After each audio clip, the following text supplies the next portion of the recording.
Grand Tours are at their best and most dramatic when it all comes down to a final stage, where everyone knows what's on the line.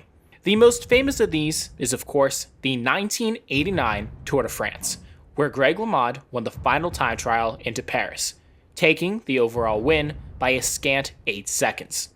It's hard to imagine a more dramatic finish. In order for that to happen, the final stage would have to finish on, say, the most famous climb in cycling. The finishing time gap would have to be even less than 8 seconds, maybe 5 or 4, and the riders involved would have to be a David versus Goliath situation, a star against underdog with a few more dynamics than that. And here's the thing, this all actually happened last season on the final stage of the Tour de France Femmes, in what may be one of the greatest stages of the last 3 decades. Before we get to the final famous stage, we have to set up the story. Heading into the Tour, the overwhelming favorite was Demi Vollering, and she had already won the Vuelta Femenina and the Tour de Suisse. On the other side of this equation is Kasia Niewiadoma. Niewiadoma has also had a good season thus far, winning Flèche Wallonne, but fell short of the podium in the 2 stage races she competed in. If we had to do a tier list, we put Vollering at the top in S tier, and Niewiadoma in B tier. Still good, yes, but not likely to pull on yellow. Vollering would take the yellow jersey on stage 3, following a short 6-kilometer time trial, a performance that came as a surprise even to her. I really didn't see this coming. I had no idea I could do this today. I'm really surprised, actually, said an emotional Vollering at the finish. Meanwhile, Niewiadoma was 30 seconds down in the overall. A gap, yes, but on the next day, stage 4, the race will tackle the same roads used in the Ardennes Classics. During the stage, the two of them found themselves in the leading trio, along with Puck Pieterse heading to the finish in Liège. In the final kilometer, just like at Liège-Bastogne-Liège in April, Niewiadoma launched an attack to hopefully avoid a sprint, but Vollering shut it down immediately. In the final sprint, Pieterse would take the stage win, with Vollering in second and Niewiadoma in third. In the general classification, Vollering now has a 22-second lead on Pieterse, with Niewiadoma following at 34 seconds. All was looking good for Vollering, which is the precise moment for disaster to strike. A crash on stage 5 saw Vollering lose 1 minute and 47 seconds in the final 10 kilometers. Some because of the crash, and a lot because of the inexplicable lack of support from her team, something never before seen in either the men's or women's Tour de France. At this point, Vollering knows she has to win the Tour basically on her own, and she'll have to claw back 1 minute and 19 seconds of a deficit on the new yellow jersey, Niewiadoma, who took full advantage of the chaos that unfurled.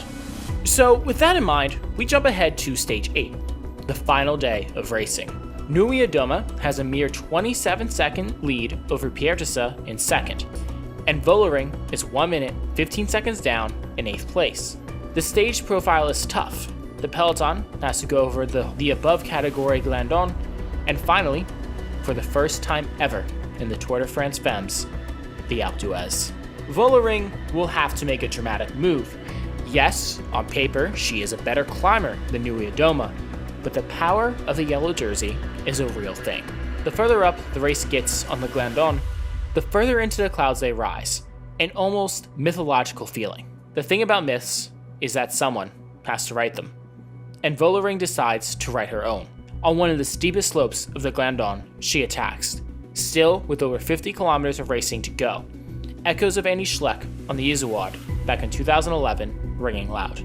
Niewiadoma is on the wheel immediately, and just as quickly drops back, unable to hold the pace. Only Paulina Ruijmakers can keep up. She's 2 seconds ahead of Vollering overall, and could be a useful hand to work with Vollering so both move up the standings. As they approach the top, she is so locked in on a level you rarely see. At the summit, the gap between Vollering and Niewiadoma is 55 seconds. Vollering is getting closer and closer to yellow. As the Alpe begins, the gap is down to 40 seconds. There are other riders by Nui Adomah, but for all intents and purposes right now, there's really just 3 riders that matter: Nui Adomah, Vollering, and Ruijokers. With 12.7 kilometers to go, if the race were to stop right then and there, Nui Adomah would win the Tour by 33 seconds. But there's a lot more climbing to go. With 6.2 kilometers left, the gap is now 1 minute and 6 seconds. Vollering needs just 10 more seconds to take yellow and win the Tour. Everything is on the line. The race keeps ascending the Alp, and for a bit, Nui Adomah starts pulling the gap back, down to 46 seconds as they hit 3 kilometers to go. But she is suffering, just like Thomas Voeckler did to keep yellow 13 years ago. Vollering is fully grimacing now, but her body language itself has not changed. She keeps her form, keeps her cadence steady. Even if physically she's on the edge, she isn't yet showing it. 2.5 kilometers left, and now Ruijokers hits the front of the race. She needs to both extend the gap over Nui Adomah and get at least 3 seconds ahead of Vollering if she wants to win the Tour. This isn't an attack. This is just Ruijokers knowing that they are running out of tarmac. We start to see Vollering's upper body moving side to side more, a universal sign of beginning to get cooked. She still looks better than Nui Adomah, but for Nui Adomah, she's kept the gap under 50 seconds and is beginning to see the light at the end of the tunnel. The final kilometer and a half. Nui Adomah is getting assist from Music on FDJ, a move that sure will help them move up the overall, but seems like more of an agreement to help the yellow jersey than it does a decision to help oneself. Regardless, the gap to Vollering is still ticking up. 54, 55, 56. 650 meters, 53 seconds. Vollering leading. One thing we didn't mention yet, on purpose, there's bonus seconds at the line. 10 seconds for first, 6 for second, 4 for third. If Vollering were to win the stage, that's like the gap being 1 minute and 6 seconds now, and the margin of error is very, very limited. Vollering needs to win, and she needs Music to take third, and she needs the gap to Nui Adomah to finish at least 1 minute and 8 seconds down before the bonuses are added. The life of a cyclist is the life of a gambler, and the life of a gambler always comes with risk. The closer Vollering gets to the line, the more she picks up the pace, and Ruijokers can't hold on. Vollering takes the stage, pushing as many watts as she possibly can all the way to the line. She makes history, of course, being the first woman to win a stage on Alpe d'Huez, but more importantly to Vollering, in the immediate moment, she gets the 10-second time bonus. The clocks are set.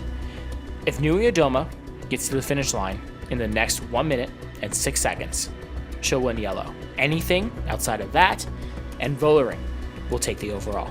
Nui Adomah is now in the drops, looking for any sort of aero advantage. What does she have left? Did getting to sit in the wheel for a bit save her enough energy for this final flat stretch?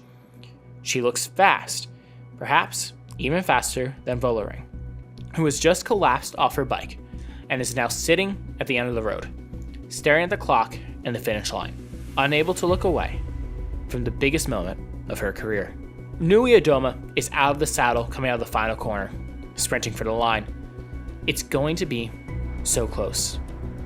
Music comes around her, snagging the final time bonus, but Nui Adomah didn't even need it. Somehow, some way, Nui Adomah has held on to win the Tour de France by 4 seconds, the closest finish at any Tour de France in history, and smaller than even the 6-second margin at the 1984 Vuelta. Nui Adomah is a picture of joy, and Vollering that of utter and complete heartbreak. We never really know what's in a rider's head at any given moment, but it wouldn't surprise me to know Vollering's main question was what if? What if she waited longer to attack today? What if she was more aggressive earlier in the tour? What if her team had actually bothered to care about her when she crashed? Quote, "At the moment, it feels really sour that I lose just by 4 seconds, knowing that the yellow jersey was before very secure on my shoulders. But then the stupid crash. I lost it actually there. It is really painful to know now that it was not enough today. There are so many ifs, but you don't buy anything from ifs. I can think very long about that, but it only makes me sad. I think the way I raced today, I can be proud of that. She should be. This year's Tour de France Femmes is shaping up to be another showdown, but Vollering is on a revenge tour with a new team, FDJ, and I can assure you that the 9 stages of the 2025 Tour de France Femmes will be more exciting and unpredictable than the men's race this year.